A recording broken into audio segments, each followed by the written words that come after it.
Good evening, sports fans. The NMU Wildcats have been very good in the Dome this year. In fact, they have yet to lose a game this year in the Superior Dome. They would put that record on the line against the Malone Pioneers. The Wildcats fans come out strong to support the team against their GLIAC opponent in the Superior Dome. Wildcats already up 7-0 when Shea Brown swings a pass out to Paris Woods, and Woods will go into the end zone to put the Wildcats up 14. It was 14-0 Wildcats in the first. Still in the first quarter, and no, it's not deja vu. Shea Brown swings another pass to his right to Terrence Dye, and Dye will make it into the end zone. Wildcats up now 21-0. The scoring continues in the third, courtesy of big man Levi Perry. Perry catches an interception and returns it for the score, his first career pick six. The Wildcats go up 38-10. Late in the fourth, the Wildcats defense was key as L.J. Liston, who missed last week due to injury, will keep this drive alive with a fumble recovery. The Wildcats went on to win this one by a score of 41-13 to remain undefeated in the Dome. They are 4-2 now, with more wins this season than all of last season. Michigan Tech hosts Northwood for homecoming. The Huskies wear white pants from the 1960s this afternoon. Tech's second drive, Brandon Cowie looks to pass, checks down to John Williams. He scampers into the end zone from 11 yards out at 7-0 Huskies. Northwood would end up tying the game, though, and MTU would respond with a 19-play, 75-yard drive that took almost 10 minutes. Second quarter, Brandon Cowie scores from 2 yards. It's 14-7 Huskies after a short Northwood punt. Tech is going to be flying again. Cowie would find Marquette graduate Alex Sherbanaw for 23 yards and a first down. That set up a 2-yard touchdown run by Ishpeming grad Eric Kalstriva. His first touchdown as a Husky. It's 21-7 Michigan Tech.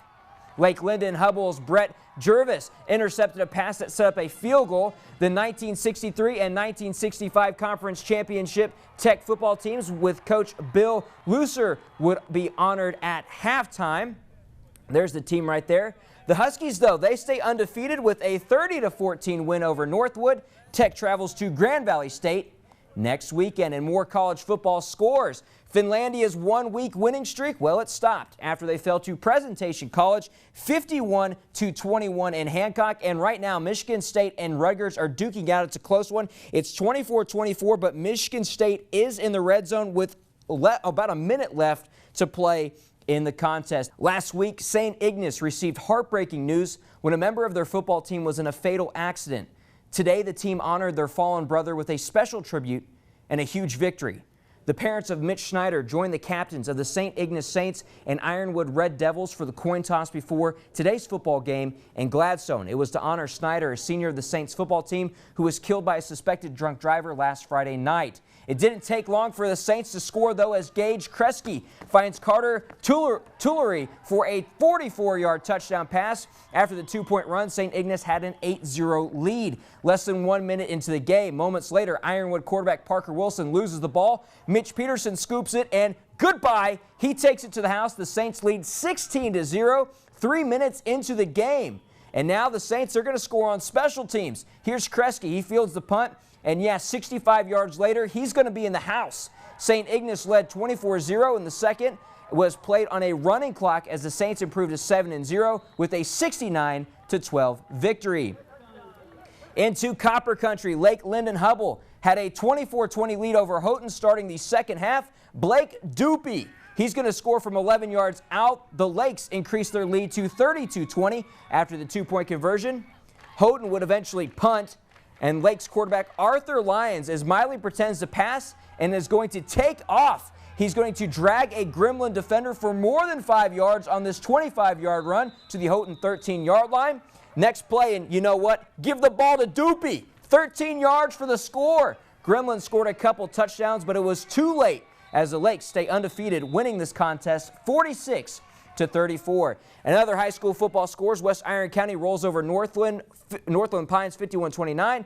In 8-man football, Cedarville edges Bel Air 29-28. Baraga falls to Engadine 63-24. And Ewan Trout Creek tops Superior Central 50-14. How about some hockey scores for you? NMU traveled to Wisconsin, and the game ended in a 3-3 tie. Michigan State played host to Laurentian, and the Huskies take this match 5-0. And Lake Superior State traveled to Michigan State. The Spartans would win this one big, 4-1.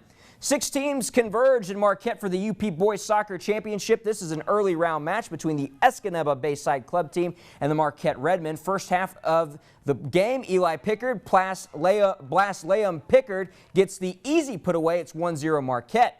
Second half, off the cross, we're going to see the goalie knocks the ball away, but Adam Bruce doesn't give up. His first try is blocked. His second try, finds the back of the net, and Escanaba ties the match about 11 minutes into the second half. How about 9 minutes later? Off of a free kick, this is Preston Marchant. He sends it high and far and over the keeper's head. That one's in the goal. Marquette wins this one 2-1, and Marquette defeated Kingsford in the championship 4-0 to win the UP title. Michigan Tech hosting Malone in volleyball. First set, Tech leads for the Huskies. Jacqueline Arid to Rachel Pollard. She sets Stephanie Dietrich for the quick kill. It's 5-2 Michigan Tech. A few points later, Arid passes to Pollard. She finds Courtney Kierke for the left-handed cross. Court kill, 9-5 Huskies.